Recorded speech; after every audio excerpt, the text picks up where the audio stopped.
প্রবাসীদের জন্য আরেকটা দুঃসংবাদ, সেটা হচ্ছে কিছুদিন যাবৎ আপনার মালয়েশিয়াতে প্রচুর পরিমাণ লোক যাচ্ছে এবং সৌদি, কাতার এবং ওমান।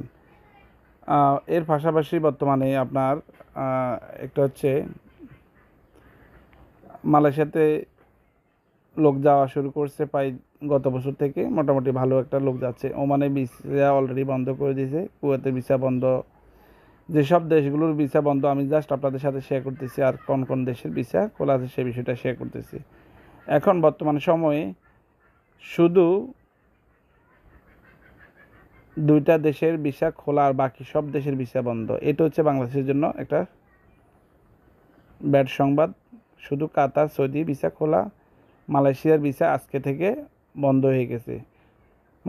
আমি আপনাদেরকে এখানে এই পড়ে শোনাতেছি, মালয়েশিয়া যাওয়ার স্বপ্ন ভঙ্গ, বিমানবন্দরে হতাশা। এটা গতকালকে থেকে রাতের 12টা পর্যন্ত মালয়েশিয়া যাওয়ার একটা সুযোগ ছিল। আপনারা এয়ারপোর্টে যে অবস্থা সেটা আমি আপনাদের সাথে শেয়ার করতেছি।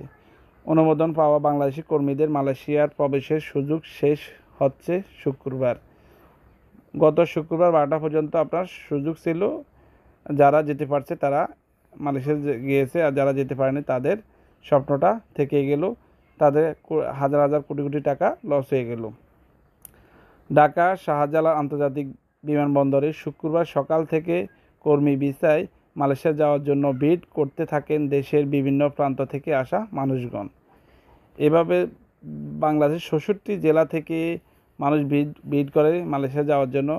বেঁধে দেওয়া সময়ের মধ্যে মালয়েশিয়া যাওয়ার জন্য দেশের বিভিন্ন প্রান্ত থেকে ঢাকা শাহজালাল আন্তর্জাতিক বিমানবন্দরে হাজির হয়েছিল কয়েকশো মানুষ, যাদের বেশিরভাগই ফ্লাইট দেরিতে পাচ্ছে না।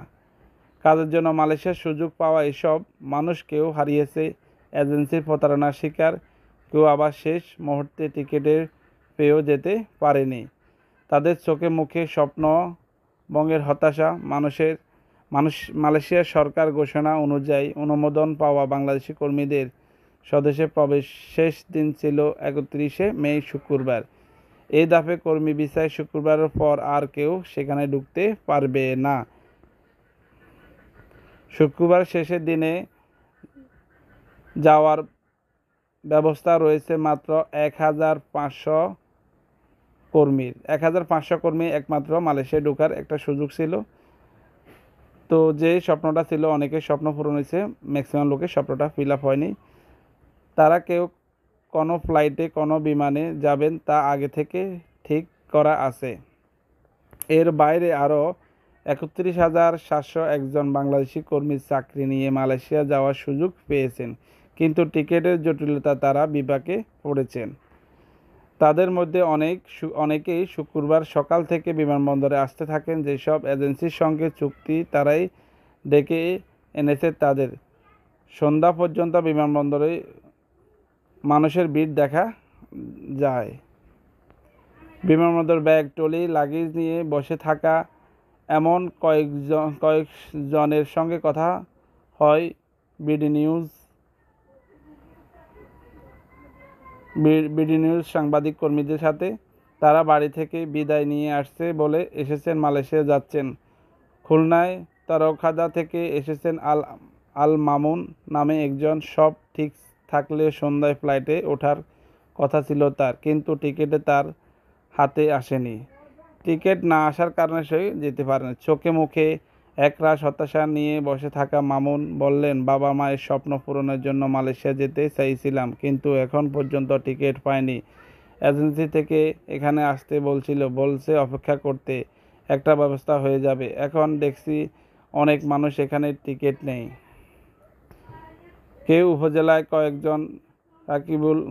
একই উপজেলায় আরেকজন Sakibul Rahman square status and travel লিমিটেডের মাধ্যমে তার মালয়েশিয়া যাওয়ার কথা। রাকিবুল বললেন, আমার ফ্লাইট ছিল গতকাল বৃহস্পতিবার সন্ধ্যায় 7টায়, কিন্তু আমাদের টিকিট বুঝিয়ে দেওয়া হয়নি 7টায়, তখন আর যেতে পারিনি। আজকে আবার আসতে বলেছে, তাই এলাম, মনে হয় যেতে পারবো না। ময়মনসিংহ মুক্তাগাছা থেকে এসেছেন আলমগীর।